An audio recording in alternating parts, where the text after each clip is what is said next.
Hey guys, this week I'm recording in a different setting. As you can see, I'm so grateful for your subscriptions. I see that on social media there's quite a bit of impact, and I'm so glad I started this, and I'm learning so much as I move along.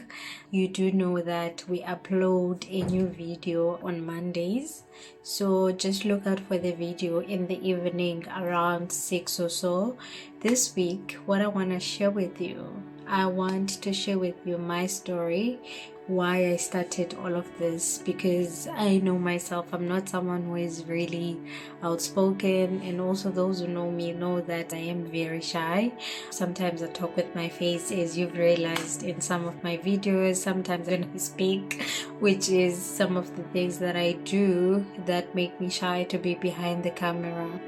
But I did realize that this is actually something that is important. There is a gap of knowledge in terms of the education space. So as for me, I think I need to take you through my background, because I never really took time to actually explain what caused me to actually study until PhD, because I did my undergraduate studies in Bachelor of Arts, and because I didn't feel like I had so many options at the time when I completed, I decided I want postgraduate studies in communication and maybe linguistics, because I had a love for languages and I was passing it very well also. So I was just like, let me just do it. So it's not like there was too much of a motivation is to say why I was doing my honors. But one thing I was sure about was that I don't want to do, you're gonna laugh at this, I don't want to be a teacher, but I am a teacher at the moment. So I was like, okay, so what I want to do is I want to venture into media.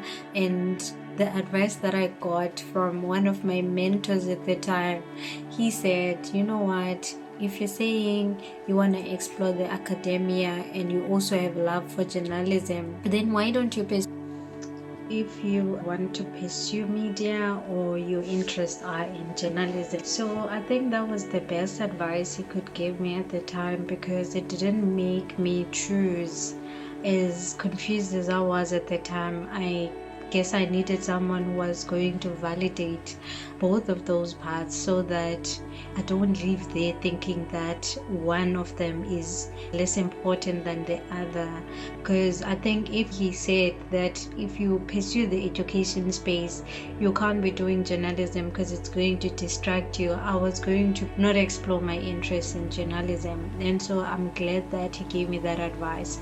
And from there, that's when I was like, I want to do what I want to do, which is pursue both of this interest and proceed with my academics, pass very well so that I don't lose the scholarships that I have, because I had 2 scholarships or 3 at the time, but one full scholarship and other ones were just grants that covered everything, travel grants, books, and maybe other expenses. So I enjoyed having those privileges and I didn't want to lose them, so I had to make a plan to keep all of that, but at the same time work hard on what I wanted. And then the pandemic came in 2020. I was doing my master's and I was constantly applying in the media space. It was very hard to get in. Eventually I got into one of the best media agencies in South Africa. I got an internship and I was like, this is an opportunity I'm not gonna miss. Once I got that internship, I made sure that I was getting a permanent job afterwards. That meant waking up at 4, because we were working remotely, remember, during the pandemic, and I started working around June. So waking up at 4, trying to prepare ahead, getting ahead, doing things on time, making sure that I'm well rested and performing very well so that they consider me for a permanent post. And then the following year, God willing, I got a permanent job with them. But I've also went through a roller coaster where I've had jobs and I've lost them. not being fired, but to return. So these are some of the experiences that I want to share, because it can be looking glamorous when you're like, I am doing so well in my career, whereas you don't share some of the exhaustion that comes with that. You don't share some of the lows that come with having to support your family while you're supporting yourself, missing out on things that you could be budgeting for your future, because you have to fix something that is also important. You have to now stop dreaming like your peers are doing, because you have to think, all of the money that I have, it's up to me to keep it, or it's up to me to make sure that the little money that I have, I try to find a way of making it more, because I am a breadwinner for my family, or you are someone who's also responsible for other family members. So those are the things that I learned quite early, that if I succumb to the pressure of the people around me, that means I'll be falling in so much depression, because there is a lot going on and so many people are intelligent out there. We can't take that away from them, but what you need to do is to just learn from them. If you see that people in your circle, they're doing so well, you can, upon conversations, maybe adopt some of the things they're doing. If someone's like, yo, I've been investing in shares, or I have shares in my app where I just chip in some money, and then whenever the economy is better, I then sell those shares at a higher cost. Or if someone is thrifting their clothes and that's making money, you learn from those things, and instead of being jealous, you just find ways that you can also improve yourself. And that's very important, and oftentimes we take that for granted because we want to be all jealousy and whatnot. But these people are there in your life so that you can learn from them, so that you can see what can you do. You also have your own brain and your own skills, but they're there for you to learn from them. And so I'm one person who does that consistently, because I don't want to be where I was a year ago, and so that takes some work. And if it means I must not sleep, then why not? Because it's going to be impacting me in a few years to come. So me creating this YouTube channel wasn't from a place of, at the moment, I'm not too busy. It has been something that's been in my heart for such a long time. In 2022, I was at the first college that I work for, and I was like, how can I make sure that I share my experience? Because some of the things that I take for granted, people don't know about them.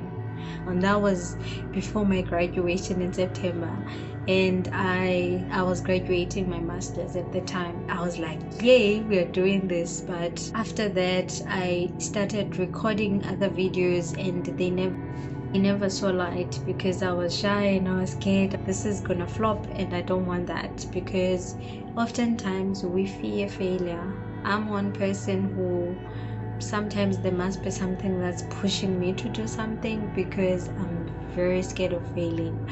Probably because growing up, I was failing a lot, almost at everything. I was that child. You send them to the shop to buy something, they come back with something you didn't ask, and you beat them, but nothing happens. It's not like their mindset is fixed. And I grew up knowing that I was bad at everything, and I was just famous for playing. You know those children, yeah, you see them growing up, they have sisters and brothers, you see them. You deserve to be here, and there is a reason why you're here, and you should take advantage of where you are at the moment. Asking others where you feel like you're not strong enough, doing research, consulting people that you know, if they help you, you're going to gain something from them. So use whatever resource that you have. Use the internet. We are now more advanced in South Africa. There's a lot of internet access right now. If you're watching this video, that means that you have access to internet. And what we often do is be watching things that are not impacting us positively. And so that's another thing that I had to outgrow, that I'm still learning to outgrow, because I like a lot of series, I like a lot of soapies, and that can be taking time. right? They are very time consuming. Having goals and every year reviewing your life and just being like, this is what I want to do, this is where I see myself, it's very important. And this is how we grow as a people, because without that constant need to change, need to evolve, then we would be stagnant, we would be sitting in one place, and we would be watching others moving on with their lives. So this is something that I started learning from the circle that I have, the circle of people that are my mentors, the people around me, the people who come and go in my life. If you don't stand up for yourself and take charge of your life, then you're never gonna get to where you want to go, right? And so I decided to create this YouTube channel to share a lot more about myself, a lot more about scholarships, a lot more about great fundings, because at the moment I have NRF, the best funding, because it also comes with certain opportunities.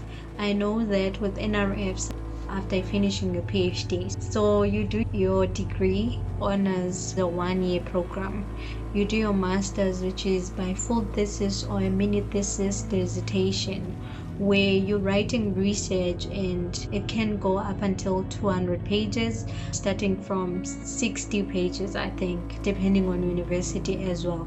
So with masters, you then proceed to your PhD, where you are really hands-on and you're producing new knowledge, you're producing groundbreaking research. You also need to be able to conduct research and come up with findings.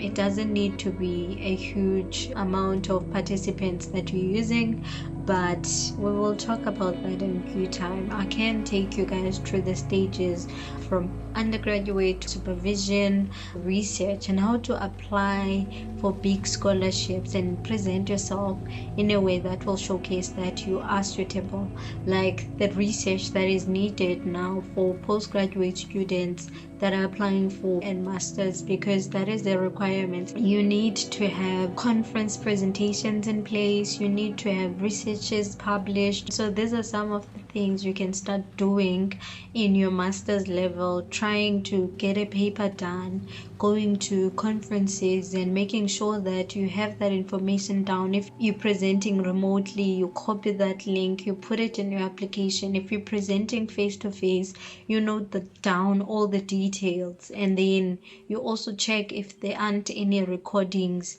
for those conferences, so that you can present yourself very well when you're applying for the next big thing that you need that will require that information. Thank you so much for watching. I really appreciate it. Bye.